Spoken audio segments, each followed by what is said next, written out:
मैंने आज तक तुम्हें कभी अभ्यास करते हुए नहीं देखा, किंतु आज भी तुम उच्च कोटि के धनुर्धर हो। यदि कोई कला सीखी जाए तो उसे भुलाया नहीं जा सकता रहते। वैसे विदुरथ का तो अंत हो गया ना, फिर किस कारण से अभ्यास कर रहे हो? विदुरथ का अंत हो चुका है, इसका अर्थ ये नहीं कि सभी संकटों का अंत हो चुका है। भविष्य में और भी संकट आएंगे, उसके लिए भी तो सज्ज होना होगा ना राधे। समस्याएं चाहे कितनी भी क्यों ना आए, किंतु अब कान्हा को शस्त्र कभी नहीं उठाने पड़ेंगे। और कान्हा को ही क्या, अब तो मुझे भी कभी नहीं लड़ना होगा कान्हा। प्रद्युम्न निषाद अर्थात हमारी अगली पीढ़ी ने समस्त सुरक्षा का कार्यभार संभाल लिया। किंतु दाऊ, उनका अनुभव, उनकी आयु इतनी अधिक नहीं है कि वो ये सब बातें समझ पाए। ये तुम क्या कह रहे हो कान्हा? कदाचित तुमने शाल्व से युद्ध करते हुए नहीं देखा उन्हें। क्या साहस से लड़े हैं वो। मुझे तो पूर्ण विश्वास है कान्हा कि हमारी अगली पीढ़ी अनेकों सहस्त्र वर्षों तक द्वारका पर शासन करने के योग्य है। इसीलिए तो द्वारका की समस्त सुरक्षा के समस्त कार्यभार में उन्हें सौंप कर आया हूं।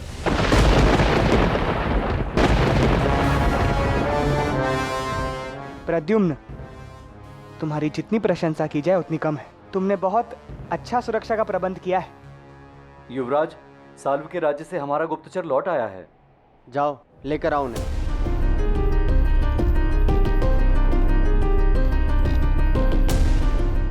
बड़ा ही अनर्थकारी समाचार लाया हूँ। बताओ क्या बात है, निडर होकर कहो। बलराम दाऊ श्री कृष्ण की सहायता करके लौट रहे थे, तब साल्विक की सेना ने उन्हें बंदी बना लिया है। वो इस समय साल्विक की ओलन नगरी में बंदी हैं। क्या? ऐसा हो ही नहीं सकता। बलराम काकाश्री को बंदी बनाना असंभव है। पर संभव हो गया है। साल्व की विशाल सेना के सामने प्राण त्यागने से अच्छा उन्होंने बंदी होना उचित समझा। इसका अर्थ यह है कि शाल की सारी सेना ने पिताश्री पर आक्रमण कर दिया है। पर महाराज श्री कृष्ण से कुछ मत कहिए। वो दाऊ से इतना प्रेम करते हैं कि वो युद्ध छेड़ देंगे। मैं जानता हूँ कि दाऊ कहाँ पर बंदी हैं। मैं उनसे मिलकर आ रहा हूँ। उन्होंने ये संदेश दिया है कि उन्हें कुशलता से ही छुड़ाया जाए और युद्ध जितना हो सके टाल दिया जाए। यदि ऐसा है तो मैं अभी चलता हूँ तुम्हारे साथ। हम अभी पिताश्री को लेकर आते हैं। चलो। रुको निषाद, इस बात की पुष्टि करना भी अनिवार्य है। युवराज, मैं पुष्टि के साथ ही आया हूँ।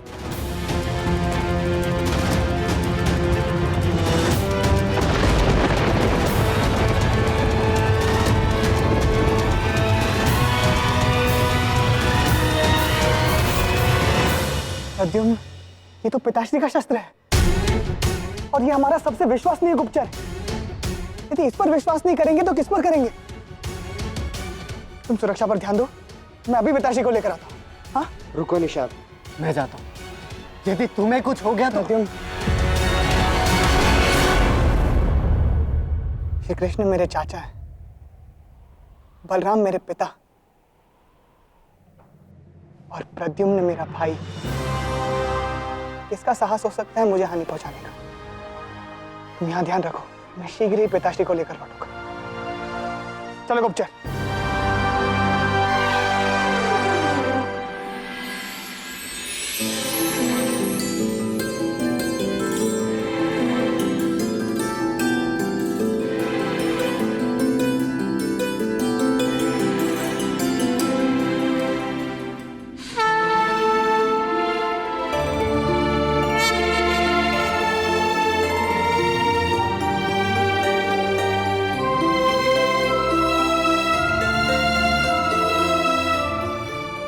कृष्ण, आप इतने बड़े युद्ध से विजयी होकर लौटे हैं, अद्भुत।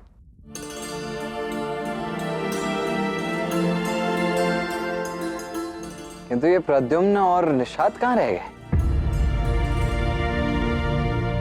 अब तक तो उन्हें सीमा की सुरक्षा निरीक्षण करके आ जाना चाहिए था। आ जाएंगे दाऊ, आप व्यर्थ में चिंता कर रहे हैं। किंतु बात चिंता की ही है रुक्मिणी। मैंने निषाद और प्रद्युम्न को बहुत समय पूर्व ही द्वारका की सीमा सुरक्षा का निरीक्षण करने के लिए भेजा था। फिर अब तक वो दोनों आए क्यों नहीं होंगे? यदि अभी तक आए नहीं तो गए कहाँ?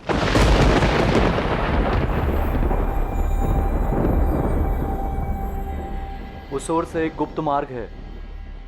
साल्व की उड़न नगरी में प्रवेश करने का, जो मार्ग सीधा महल में लेकर जाता है।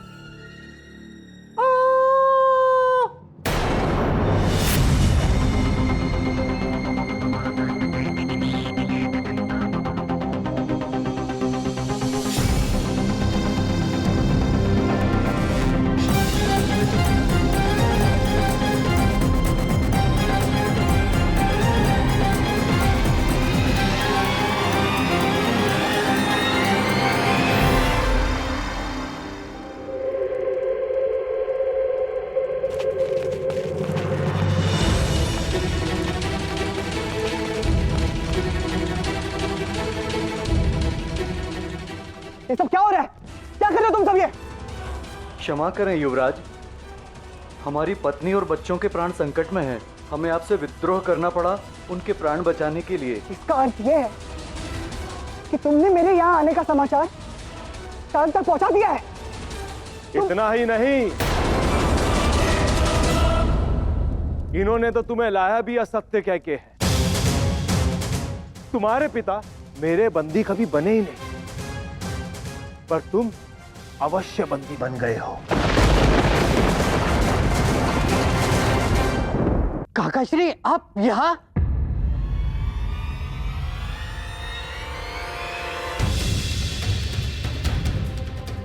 मैं यहाँ का क्या अर्थ है प्रद्युम्न?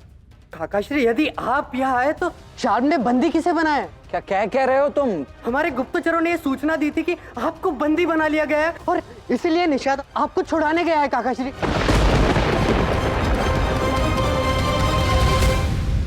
ये संभव कैसे है? तुमने उसका विश्वास कैसे किया?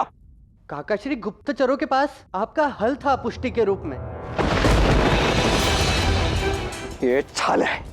शुक्राचार्य और शाल ने मिलकर छल से बंदी बनाया है मेरे पुत्र को। कान्हा, मुझे निषाद की सुरक्षा के लिए जाना होगा। दाऊ, अब भयभीत मत होइए, हम कुछ सोचते हैं। समय भयभीत होने का ही है कान्हा। वहां निषाद के प्राण संकट में। दाऊ, आप चिंता मत कीजिए, निषाद को कुछ नहीं होगा। कृष्ण अवश्य ही कोई ना कोई मार्ग ढूंढ लेगा। यह समय मार्ग ढूंढने का नहीं है राधा, उस शाल्व को यम के मार्ग पर भेजने का है। तो शाल्व का मैं अंत करके रहूंगा कान्हा, मैं नहीं छोड़ूंगा उसे। शुक्राचार्य की ये नई युद्ध नीति बड़ी जटिल है। इससे सारा यदुवंश युद्ध के घेरे में आ सकता है। कृष्ण संसार से तो लड़ सकता है, पर जब उसके ही प्रियजन लड़ेंगे तब कृष्ण क्या कर पाएगा?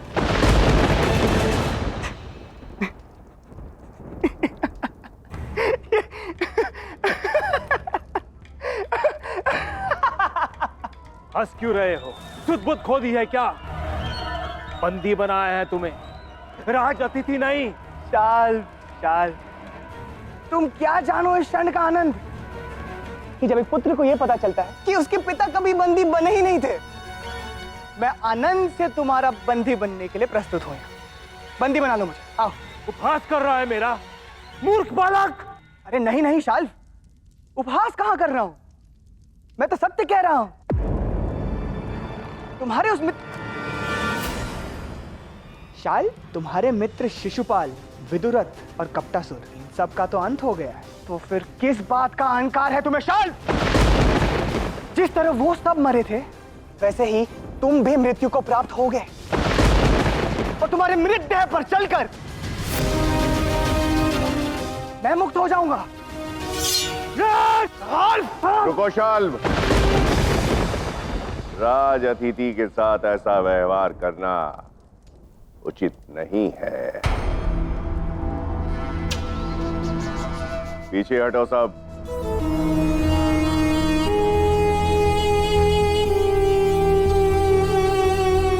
तुमसे कोई शत्रुता नहीं, केवल कृष्ण से है। हम तुम्हें कोई हानि भी नहीं पहुंचाएंगे। सत्य तो यह है कि तुम में से किसी में साहस ही नहीं है मुझे हानि पहुंचाने का। यदि मेरे रक्त का एक बूंद भी इस धरा पर गिरता है तो मेरे पिता रक्त बीज बनकर शाल के राज्य का विनाश कर देंगे। निश्चिंत रहो, ना तुम्हारा रक्त बहेगा और ना ही हमारा। अतिथि का सम्मान किया जाता है, ना कि उसका रक्त बहाया जाता है। ले जाओ इसे और अपने राज्य के सबसे अप्रतिम अतिथि कक्ष में सारी सुख सुविधाओं के साथ रखो।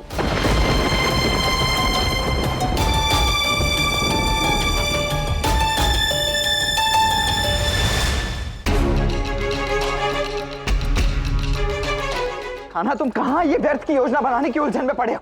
वो शाल मेरी शक्ति के समक्ष टिक नहीं पाने वाला है। मैं अभी जाकर उसका अंत करके अपने पुत्र को छुड़ा कर लाता हूं। दाऊ, समझने का प्रयास कीजिए, ये संभव नहीं है। शाल्व के पास ऐसी नगरी है जो आकाश में है, हवा में है। यदि उन्होंने आकाश से हम पर प्रहार किया तो प्रति उत्तर देना हमारे लिए संभव है ही नहीं। इसलिए योजना बनाना आवश्यक है दाऊ। हमें धैर्य रखना होगा। तो ठीक है कृष्ण, इस बार ऐसी योजना बनाना कि शाल्व का अंत ही हो जाए।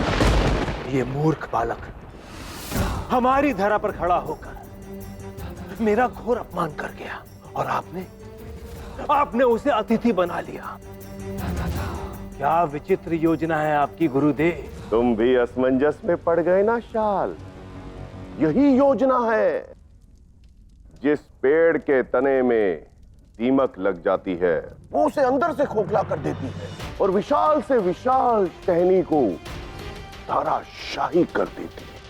उसी प्रकार कृष्ण के सारे कुल को भीतर से खोखला करना है।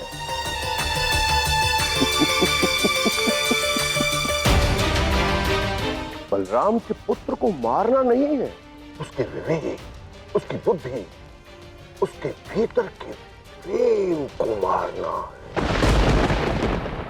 हमारे परिवार के बच्चों पर निशाना साध के बैठा है वो। ऐसा शत्रु क्षमा के योग्य नहीं है।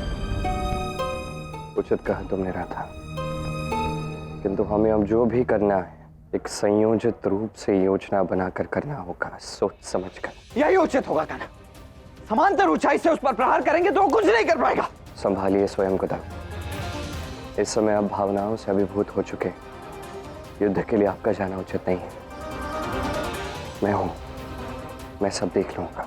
ये युद्ध मेरा है कान्हा, मुझे ये युद्ध करने दो। ये युद्ध केवल आपका कैसे हो, हमारा नहीं। दाऊ, निषाद मेरे लिए मेरे पुत्र से कम नहीं है। नहीं कान्हा, मेरा कहने का तात्पर्य ये नहीं। उस शाल्व को सदा के लिए परास्त करने की अपनी मंशा में मैं कुछ अधिक ही बोल गया कान्हा, मुझे क्षमा कर दो। मैं समझता हूं, किंतु शाल्व को मुझे ही परास्त करना होगा दाऊ। आप इस समय नहीं कर पाओगे। क्या आपको मेरी शक्ति पर विश्वास है? मेरे कान्हा से अधिक शक्तिशाली भला और कौन हो सकता है इस संसार में? मेरा कान्हा सर्वशक्तिशाली।